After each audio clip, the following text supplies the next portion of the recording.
Salut à tous, c'est Hugo Mouton. On se retrouve aujourd'hui pour une nouvelle vidéo. Une nouvelle vidéo sur cette fois-ci pas un GP, pas un Grand Prix de 2019, mais les règles et les drapeaux et les pneumatiques, tout ce qui entoure un week-end de F1 en 2019. Donc c'est les règles de 2019 que je vais vous donner là, car la F1 a évolué de plein de façons possibles au niveau de la technique de la voiture, autant au niveau des règles de la voiture et au niveau des pneumatiques de la voiture, enfin voilà, au niveau de tout. Si d'ailleurs vous êtes intéressé par une vidéo sur les anciennes règles de la F1, je pourrais vous en faire une, car ça me fait plaisir. Je vais donc commencer cette vidéo par le déroulement d'un Grand Prix. Un Grand Prix dure tout un week-end, vendredi, samedi et dimanche. Sur ces 3 jours sont répartis des événements précis. Je vais commencer le vendredi avec la FP1. Alors avant cette FP1, la plupart des pilotes font une reconnaissance de la piste de course pour voir si les vibreurs ont été modifiés d'une année à l'autre, si la piste est toujours la même, ou s'il n'y a pas des petites conditions comme à Bahreïn, imaginons, où le sable arrive un peu trop dans un virage, et à ce moment-là ils peuvent demander à la FIA de nettoyer ce virage et de faire en sorte que le virage ne soit pas sablonneux pendant la course pour pas les déranger. Alors pendant cette FP1, les pilotes font une reconnaissance de la course avec la voiture, donc ils prennent la piste, ils prennent la voiture en main aussi pour savoir s'il n'y a pas des problèmes de frein, des problèmes de pneus, et ils testent leur pneumatique pour la session.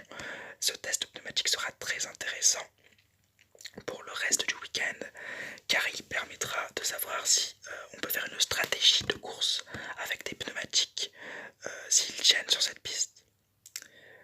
Si vous voulez une vidéo sur les stratégies d'ailleurs, je pourrais vous en faire une. Il y a plein de vidéos à faire sur la F1, c'est pour ça que j'adore ce sport.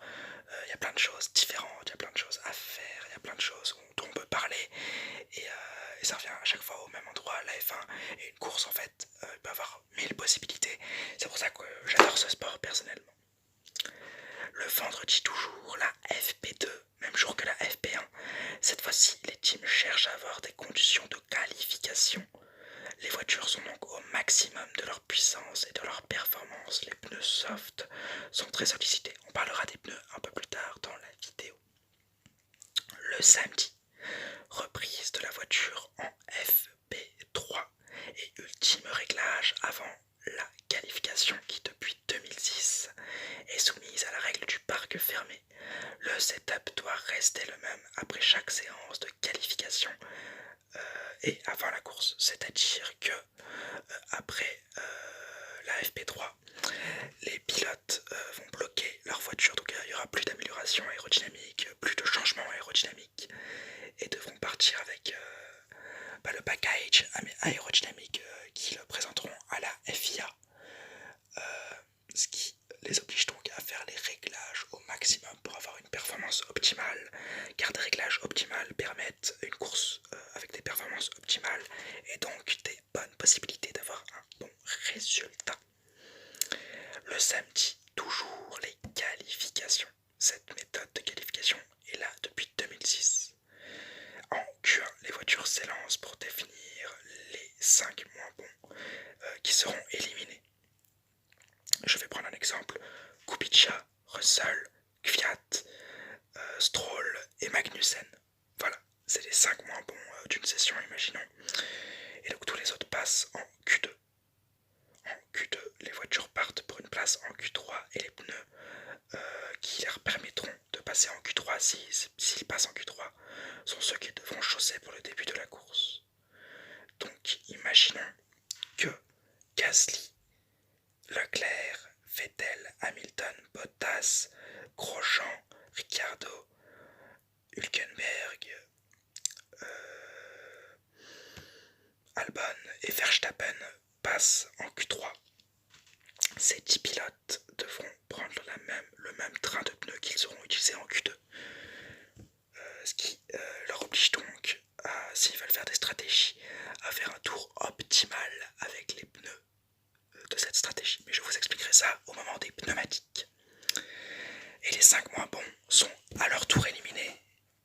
places seront donc gelées sur la grille.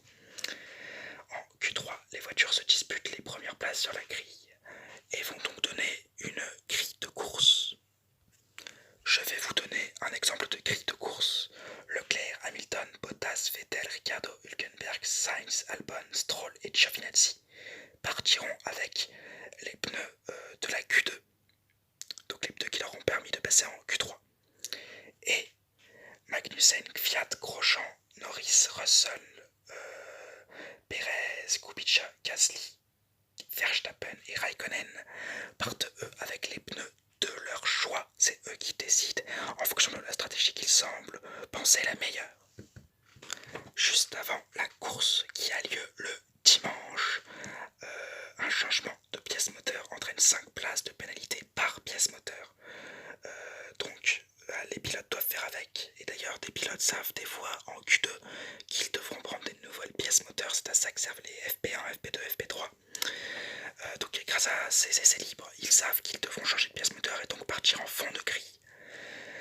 Alors si un pilote se crache en qualification et que les dégâts sont assez importants, il partira de la pit lane comme Raikkonen au Grand Prix d'Italie que je vous ai fait il y a bientôt un mois, je crois. Allez le regarder d'ailleurs. Et donc comme il s'est craché en Q3, il a dû partir des stands pour que ses mécaniciens puissent réparer sa voiture tout en respectant les règles de la FIA. La course, alors les pilotes doivent obligatoirement changer de gamme de pneus une fois dans la course. Je vais refaire un exemple. Imaginons Leclerc part en pneu médium. Il ne pourra pas s'arrêter une seconde fois et rechausser des pneus médiums et gagner la course. Il devra obligatoirement changer, c'est-à-dire de faire des pneus médiums. Il devra passer à des pneus soft ou des pneus hard. Je vous expliquerai la particularité des pneus juste après. Autre règle à laquelle les pilotes doivent se plier, ce sont les drapeaux. Alors les drapeaux, je vais vous les donner. Les drapeaux, donc c'est eux qui vont réguler la course avec le règlement FIA. Alors le règlement FIA, je ne suis pas du tout calé dessus, hein, c'est un peu complexe. Si vous voulez, je pourrais m'y plonger et vous faire un résumé condensé des règles de la FIA qui ont d'ailleurs été sujet à beaucoup de débats cette année. Mais ce n'est pas pour l'instant le sujet de la vidéo. Les drapeaux, je vais revenir à ça. Le drapeau rouge et jaune, un des drapeaux les moins agités de toute une course. Alors, le secteur où il est agité vient de rencontrer un problème qui change la nature de la piste.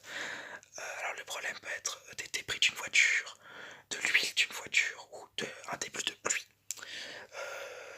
Donc les pilotes sont avertis et doivent peut-être aller un peu moins vite pour éviter un accident. Accident qui provoquerait un drapeau jaune.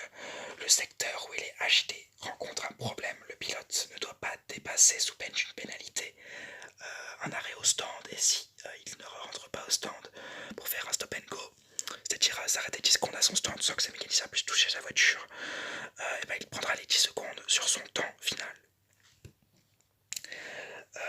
Si l'accident est un peu trop grave, il y a un double drapeau jaune. Aujourd'hui, c'est appelé une virtual safety car. Agité sur tout le circuit, les pilotes doivent ralentir sous peine de pénalité et la course peut être arrêtée à tout moment. Une autre facette de ce drapeau jaune, c'est le drapeau jaune plus la safety car. Ça signifie, alors c'est agité sur tout le circuit, encore une fois, et ça montre que la voiture de sécurité est de sortie. C'est-à-dire que tous les pilotes doivent faire un petit train derrière cette voiture de sécurité, ne doivent pas se dépasser sous peine d'une pénalité et doivent attendre le drapeau vert. Il signifie la fin d'un drapeau jaune. Les pilotes peuvent se redépasser. Et pour ce drapeau vert, il faut que la piste soit sèche, assainie, il faut qu'il n'y ait rien dessus, il faut que la piste soit parfaite pour des conditions de course. Si ça tourne mal, hein, voilà comme les pranks en 2016, le drapeau rouge est agité. La course ou la session en cours s'arrête. Les voitures doivent immédiatement rentrer au stand et attendre l'évolution de la course, qui peut aussi bien se terminer sur un arrêt total de la course, sur un gel de la course, c'est-à-dire que les positions qui étaient actuelles sont les positions finales, ou une reprise de la course un peu plus lointaine. Mais imaginons qu'il n'y ait pas tout cela et qu'on puisse courir tranquillement.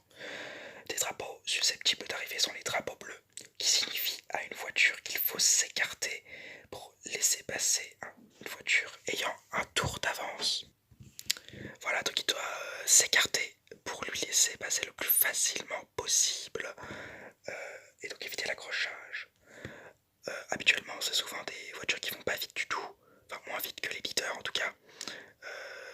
Et si elles ne respectent pas cette règle et donc n'acceptent pas de se faire dépasser sans duel quoi, elles peuvent être pénalisées. Le drapeau noir et blanc. Le drapeau noir et blanc signifie à un pilote qu'il doit se calmer à cause de son comportement. Donc ça signifie à un pilote qu'il doit calmer son comportement car il est jugé dangereux par la FIA. Si ce comportement dangereux se transforme en accrochage et que, imaginons, le pilote a un aileron cassé mais qui reste en course car il peut toujours courir, le drapeau noir à point rouge est agité pour lui, ce qui signifie qu'il doit impérativement rentrer au stand car ses dégâts sur sa monoplace mettent en danger les autres pilotes. Alors ces deux drapeaux on les voit assez rarement quand même en course. Et si le pilote refait un comportement dangereux, il sera sanctionné d'un drapeau noir qui signifie son exclusion de la course. Il doit rentrer au stand pour faute grave, il est donc exclu de la course et il est déclassé, donc il finit dernier de chez dernier. Si la course arrive à son terme, un tour avant la fin, le drapeau blanc est agité. Il signifie juste que c'est le dernier tour, donc ça signifie au dernier pilote leur fin de souffrance et au premier leur futur podium. Et le drapeau à damier, le plus beau drapeau qui gèle les positions une fois franchi par le premier. C'est-à-dire que quand le premier franchit ce drapeau, ceux derrière lui auront un classement figé. Et si des personnes qu'il a doublé en drapeau bleu passent, donc imaginons Leclerc passe et Kubica passe juste après, Kubica sera 20ème, il ne pourra pas refaire un tour parce que c'est fini, la course est finie. Je vais maintenant vous parler des pneumatiques. Les pneus soft, ils sont caractérisés par une bande rouge pour les temps les plus rapides. Ils ont une dégradation très forte et sont très souvent utilisés en qualification ou en début de relais et en fin de relais pour avoir le meilleur temps en course qui rapporte un point. Les pneus médium caractérisés par une bande jaune pour les relais un peu plus longs que les rouges, avec une bonne performance tout de même, utilisés par les top teams en Q2. Comme ils ont une bonne performance, ils peuvent être utilisés en qualification 2 pour avoir des pneus médium et pas des pneus soft au départ de la course, mais il faut avoir une bonne voiture.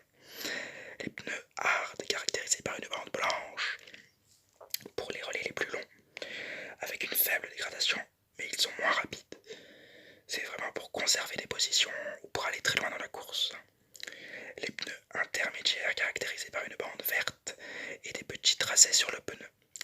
Pour les relais faits pour la pluie, donc une légère pluie ou une fin de pluie. C'est pour des conditions humides. Et voilà, donc c'est vraiment pour quand la pluie commence à arriver. Et les pneus white, les pneus bleus, qui sont très très marqués hein, pour les très fortes pluies et une tenue de piste extrêmement forte. Donc vraiment, ces pneus-là, tu les mets quand vraiment il y a beaucoup de pluie et que tu ne veux pas que ta voiture parte au crash. Voilà, je vous ai fait le tour des pneumatiques, des drapeaux et d'un week-end de course. Je vais maintenant vous donner le barème de points pour le classement, parce que je vous donne les classements mais je vous donne jamais le barème de points. Le premier remporte 25 points, le second, le deuxième 18 points, le troisième 15 points, le quatrième 10 points, le cinquième 8 points, le sixième 6 points, le septième 5 points, le huitième 4 points, le neuvième 2 points, le dixième 1 point et les autres 0 points. Et comme je l'ai dit avant, le meilleur temps en course rapporte depuis cette année 1 point. Mais pour avoir ce meilleur temps en course, il faut faire partie du top 10. C'est-à-dire que si Hamilton a le meilleur temps en course mais crash et que Leclerc a le deuxième meilleur temps en course course. C'est Leclerc qui aura ce point, car Hamilton aura fait un DNF et aura fini 18ème, donc on n'aura pas les points. Ben, j'espère que cette vidéo vous aura plu. Cette vidéo un peu bordelique avec quelques petites coupures, je suis désolé, j'avais un peu de bruit chez moi. Ben, j'espère vous avoir détendu. Sinon, vous avoir appris des choses. Mettez des pouces bleus, des commentaires, abonnez-vous. Mettez-moi en commentaire d'ailleurs des idées de vidéos si vous êtes chaud pour que je vous fasse de nouvelles vidéos sur la F1. Et salut à tous et Forza Ferrari!